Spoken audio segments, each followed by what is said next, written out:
ಕೆಆರ್ಪುರಂ ವಿಧಾನಸಭಾ ಕ್ಷೇತ್ರದಲ್ಲಿ BJP cold war ನಡೀತಾ ಇದೆ. ಬಿಜೆಪಿ ರಾಜ್ಯ ಪ್ರಧಾನ ಕಾರ್ಯದರ್ಶಿ ಹಾಗೆ ಉಪಾಧ್ಯಕ್ಷರ ವಾಕ್ ಸಮರ ನಡೀತಾ ಇದೆ. ಕೆಆರ್ಪುರಂ ವಿಧಾನಸಭಾ ಕ್ಷೇತ್ರದಲ್ಲಿ ಬಿಜೆಪಿ ಕೋಲ್ಡ್ ವಾರ್ ನಡೀತಾ ಇದೆ. ರಾಜ್ಯ ಪ್ರಧಾನ ಕಾರ್ಯದರ್ಶಿ ಹಾಗೆ ಉಪಾಧ್ಯಕ್ಷರ ನಡುವೆ ವಾಕ್ ಸಮರ ನಡೀತಾ ಇರುವಂತದ್ದು. ಶಾಸಕ ಭೈರತಿ ಬಸವರಾಜ್, ಮಾಜಿ ಶಾಸಕ ನಂದೀಶ್ ವಿರುದ್ಧ ಈಗ ವಾಕ್ ಸಮರ ನಡೀತಾ ಇರುವಂತದ್ದು. ಈ ಹಿಂದೆ ಬಿಜೆಪಿ ತೊರೆದು ಕಾಂಗ್ರೆಸ್ ಸೇರಿದ್ರು ಮಾಜಿ ಕಾರ್ಪೊರೇಟರ್ ನಂದೀಶ್ ರೆಡ್ಡಿ ವಿರುದ್ಧ ಶಾಸಕ ಭೈರತಿ ಬೆಂಬಲಿಗರು ಆರೋಪ ಮಾಡ್ತಾ ಇದ್ದಾರೆ.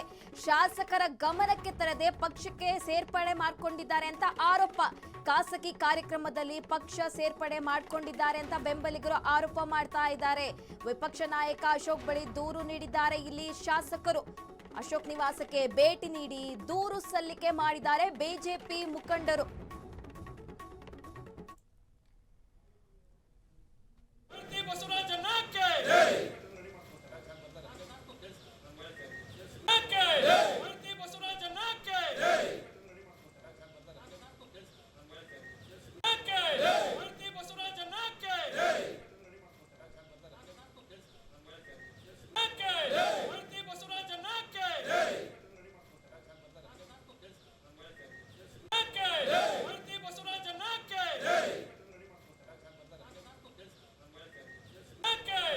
ಕೆಆರ್ಪುರಂ ವಿಧಾನಸಭಾ ಕ್ಷೇತ್ರದಲ್ಲಿ ಬಿಜೆಪಿ ಕೋಲ್ಡ್ ವಾರ್ ನಡೀತಾ ಇದೆ. ಬಿಜೆಪಿ ರಾಜ್ಯ ಪ್ರಧಾನ ಕಾರ್ಯದರ್ಶಿ ಹಾಗೆ ಉಪಾಧ್ಯಕ್ಷರ ನಡುವೆ ವಾಕ್ ಸಮರ ನಡೀತಾ ಇರುವಂತದ್ದು. ಶಾಸಕ ಭೈರತಿ ಬಸವರಾಜ್ ಹಾಗೆ ಮಾಜಿ ಶಾಸಕ ನಂದೀಶ್ ರೆಡ್ಡಿ ವಿರುದ್ಧ ಇದೀಗ ನಂದೀಶ್ ರೆಡ್ಡಿ ಫೈಟ್ ನಡೀತಾ ಇರುವಂತದ್ದು. ಬಿಬಿಎಂಪಿ ಮಾಜಿ ಕಾರ್ಪೊರೇಟರ್ಗಳನ್ನು ಬಿಜೆಪಿಗೆ ಸೇರ್ಪಡೆ ಮಾಡಿಕೊಳ್ಳಲಾಗಿದೆ ಎನ್ನುವ ಆರೋಪ ಕೇಳಿ ಬರ್ತಾ ಇದೆ. ಈ ಹಿಂದೆ ಬಿಜೆಪಿ ತೊರೆದು ಕಾಂಗ್ರೆಸ್ ಸೇರಿದ್ರು ಮಾಜಿ ಕಾರ್ಪೊರೇಟರ್ ನಂದೀಶ್ ರೆಡ್ಡಿ ವಿರುದ್ಧ ಈಗ ಶಾಸಕ ಭೈರತಿ ಬೆಂಬಲಿಗರು ಆರೋಪ ಮಾಡ್ತಾ ಇದ್ದಾರೆ. ಶಾಸಕರ ಗಮನಕ್ಕೆ ತರದೆ ಪಕ್ಷಕ್ಕೆ ಸೇರ್ಪಡೆ ಮಾಡಿಕೊಳ್ಳಲಾಗಿದೆ ಅಂತ ಆರೋಪ ಮಾಡ್ತಾ ಇರುವಂತದ್ದು. ಒಂದು ಖಾಸಗಿ ಕಾರ್ಯಕ್ರಮದಲ್ಲಿ ಪಕ್ಷ ಸೇರ್ಪಡೆ ಮಾಡಿಕೊಂಡಿರುವ ಆರೋಪ ಮಾಡ್ತಾ ಇದ್ದಾರೆ ಶಾಸಕರ ಬೆಂಬಲಿಗರು. ಹಾಗೆ ವಿಪಕ್ಷ ನಾಯಕ ಅಶೋಕ್ ಬಳಿ ಹೋಗಿ ಶಾಸಕ ಭೈರತಿ ಬಸವರಾಜ್ ಬೆಂಬಲಿಗರು ಕೂಡ ದೂರು ನೀಡಿರುವಂತದ್ದು. ಅಶೋಕ್ ಅವರ ನಿವಾಸಕ್ಕೆ ಭೇಟಿ ನೀಡಿ ದೂರು ಸಲ್ಲಿಕೆ ಮಾಡಿದ್ದಾರೆ ಬಿಜೆಪಿ ಮುಖಂಡರು. ಹಾಗೆ ಭೈರತಿ ಬೆಂಬಲಿಗರನ್ನು ಕೂಡ ಸಮಾಧಾನ ಮಾಡಿದ್ದಾರೆ ವಿಪಕ್ಷ ನಾಯಕ ಅಶೋಕ್ ಅವರು ಅಂತ ಕೂಡ ತಿಳಿದು ಬರ್ತಾ ಇದೆ.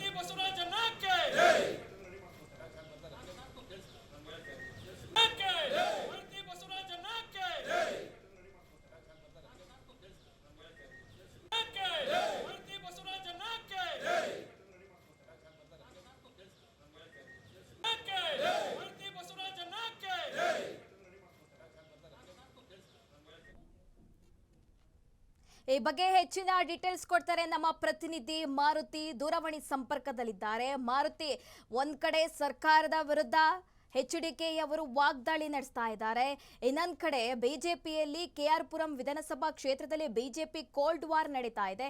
ಏನೆಲ್ಲ ಡೀಟೇಲ್ಸ್ ಇದೆ ಮಾರುತಿ? ಎಸ್ ಸುರಭಿ, ಯಾಕೆಂದ್ರೆ ಕಾಂಗ್ರೆಸ್ನಲ್ಲಿ ಬಿಜೆಪಿಲಿ ಎಲ್ಲವೂ ಸರಿ ಇಲ್ಲ ಎಂಬುದು ಪ್ರತಿದಿನ ಅದು ಪ್ರೂವ್ ಆಗ್ತಾನೆ ಇದೆ. ಪ್ರಮುಖವಾಗಿ HDK ಅವರು ಸರ್ಕಾರದ ವಿರುದ್ಧ ಯುದ್ಧವನ್ನ ಮಾಡ್ತಿದ್ರೆ ಅಥವಾ ಸರ್ಕಾರ ವಿರುದ್ಧ ತೆಗೊಳ್ಳುವ ಮೂಲಕ ಜನರ ಸಂಪರ್ಕ ಮತ್ತು ಜನರ ಗಮನ ಸೆಳೆಯುವ ಪ್ರಯತ್ನ HDK ಕಡೆಯಿಂದ ಆಗ್ತಿದ್ರೆ, ಬಿಜೆಪಿಯಲ್ಲಿ ಮಾತ್ರ ಅದು ತದ್ವಿರುದ್ಧವಾಗಿ ತಮ್ಮ ಪಕ್ಷದಲ್ಲೇ ಆಂತರಿಕ ಕಲಹಳಕ್ಕೆ ಕಾರಣ ಆಗ್ತಿದೆ. ಮೊನ್ನೆ ಎಲ್ಲ ರಾಧಾ ಮೋಹನ್ ದಾಸ್ ಅಗರ್ವಾಲ್ ಅವರು ಬಂದಿದ್ರು. ಪ್ರಮುಖವಾಗಿ ರೇಣುಕಾಚಾರ್ಯ ಮತ್ತೆ ಕೆ ಸುಧಾಕರ್ ಮತ್ತೆ ಅದೇ ರೀತಿಯಾದಂತಹ SR ವಿಶ್ವನಾಥ್ ಅವ್ರನ್ನ ಕರೆಸಿ ಅವರ ಕೋಲ್ಡ್ ವಾರ್ ಮತ್ತೆ ಅವರ ಜಟಾಪಟಿಗೆ ಕೂಡ ಬ್ರೇಕ್ ಅನ್ನ ಹಾಕಿದ್ರು. ಈಗ ಮತ್ತೆ ಮತ್ತೊಂದು ಕೋಲ್ಡ್ ವಾರ್ಗೆ ಕಾರಣ ಆಗ್ತಿರೋದು ಕೆಆರ್ಪುರಂ ಕ್ಷೇತ್ರದ ಶಾಸಕ ಭೈರತಿ ಬಸವರಾಜ್ ಮತ್ತು ಮಾಜಿ ಶಾಸಕ ನಂದೀಶ್ ರೆಡ್ಡಿ ಅವರ ನಡುವೆ ಒಂದ್ ರೀತಿಯಾದ ಕೋಲ್ಡ್ ವಾರ್ ಆರಂಭ ಆಗಿರೋದು. ಯಾಕೆಂದ್ರೆ ಅವರು ಈ ಹಿಂದೆ ಬಿಜೆಪಿ ತೊರೆದು ಕಾಂಗ್ರೆಸ್ ಸೇರ್ಪಡೆ ಆಗಿದ್ದಂತ ಬಿಬಿಎಂಪಿ ಮಾಜಿ ಕಾರ್ಪೊರೇಟರ್ಗಳನ್ನ ಮತ್ತೆ ಪಕ್ಷಕ್ಕೆ ಸೇರ್ಪಡೆ ಮಾಡ್ಕೊಂಡಿದ್ರು. ಅದರಲ್ಲೂ ಪ್ರಮುಖವಾಗಿ ಬಿಜೆಪಿ ಪ್ರಧಾನ ಕಾರ್ಯದರ್ಶಿ ನಂದೀಶ್ ರೆಡ್ಡಿ ವಿರುದ್ಧ ಶಾಸಕ ಮತ್ತು ಬಿಜೆಪಿ ಅಂದ್ರೆ ಉಪಾಧ್ಯಕ್ಷ ಆಗಿರುವಂತಹ ಭೈರತಿ ಸುರೇಶ್ ಅವರ ಬೆಂಬಲಿಗರು ಆಕ್ರೋಶನ ವ್ಯಕ್ತಪಡಿಸಿ ಇವತ್ತು ಇವ್ರನ್ನ ಭೇಟಿ ಆಗಿರೋಂಥದ್ದು. ಅಂದ್ರೆ ಪ್ರಮುಖವಾಗಿ ಆರ್ ಅಶೋಕ್ ಅವ್ರನ್ನ ಭೇಟಿಯಾಗಿ ಇದ್ರ ಬಗ್ಗೆ ಮಾತುಕತೆಯನ್ನ ನಡೆಸಿರುವಂತದ್ದು ಪ್ರಮುಖವಾಗಿ. ಯಾಕೆಂದ್ರೆ ಮೊನ್ನೆ ನಡೆದಂತ ಯಾವುದೋ ಒಂದು ಖಾಸಗಿ ಕಾರ್ಯಕ್ರಮದಲ್ಲಿ ಅಶೋಕ್ ಅವರ ನೇತೃತ್ವದಲ್ಲೇ ಪಕ್ಷಕ್ಕೆ ಸೇರ್ಪಡೆಯಾಗಿದ್ದು, ಹಾಗಾಗಿ ಇವತ್ತು ನೇರವಾಗಿ ಅಶೋಕ್ ಅವ್ರನ್ನ ಭೇಟಿಯಾಗಿ ಎಲ್ಲರೂ ಕೂಡ ಈ ರೀತಿಯಾದಂತ ಮಾಡುವಂತದ್ದು ಸರಿ ಆಗಿಲ್ಲ. ಅಂದ್ರೆ ಈ ಹಿಂದೆ ಬಿಜೆಪಿಯಲ್ಲಿ ಇದ್ದಂತರು ಹೋಗಿ ಕಾಂಗ್ರೆಸ್ಗೆ ಸೇರ್ಪಡೆ ಆಗಿದ್ದಾರೆ. ಈಗ ಏಕಾಏಕಿ ಬಂದು ಏನೋ ಒಂದು ವೇಳೆ ಬಿಜೆಪಿಗೆ ಸೇರ್ಪಡೆ ಆದ್ರೆ ಮುಂದಿನ ಒಂದು ವೇಳೆ GBA ಚುನಾವಣೆ ಬಂದಿದ್ದೇ ಆದಲ್ಲಿ ಈ ವಿಚಾರದಲ್ಲಿ ಮತ್ತೆ ಟಿಕೆಟ್ ಹಂಚಿಕೆ ವಿಚಾರದಲ್ಲೂ ಕೂಡ ಇದು ಸಮಸ್ಯೆ ಆಗಿರುತ್ತೆ. ಇದು ಸೇರ್ಪಡೆ ಆಗಿರೋದು ಸರಿಯಲ್ಲ, ಇದನ್ನ ಕೈ ಬಿಡಬೇಕು ಅಂತ ಕೂಡ ಇವತ್ತು ಅಶೋಕ್ ಅವ್ರನ್ನ ಅಂದ್ರೆ ವಿಪಕ್ಷ ನಾಯಕ ಆಗಿರುವಂತಹ ಅಶೋಕ್ ಅವ್ರನ್ನ ಭೇಟಿಯಾಗಿ ಒಂದು ಮನವಿ ಪತ್ರವನ್ನ ಕೊಟ್ಟಿರೋದು. ಒಟ್ಟಿನಲ್ಲಿ ಕಾಂಗ್ರೆಸ್ನಲ್ಲಿ ಪ್ರತಿದಿನ ಒಂದಲ್ಲ ಒಂದು ವಿಚಾರಕ್ಕೆ ಜಟಾಪಟಿ ಹಾಕ್ತಾ ಇರುವಂತದ್ದು ಸುರಭಿ. ಮಾರುತಿ.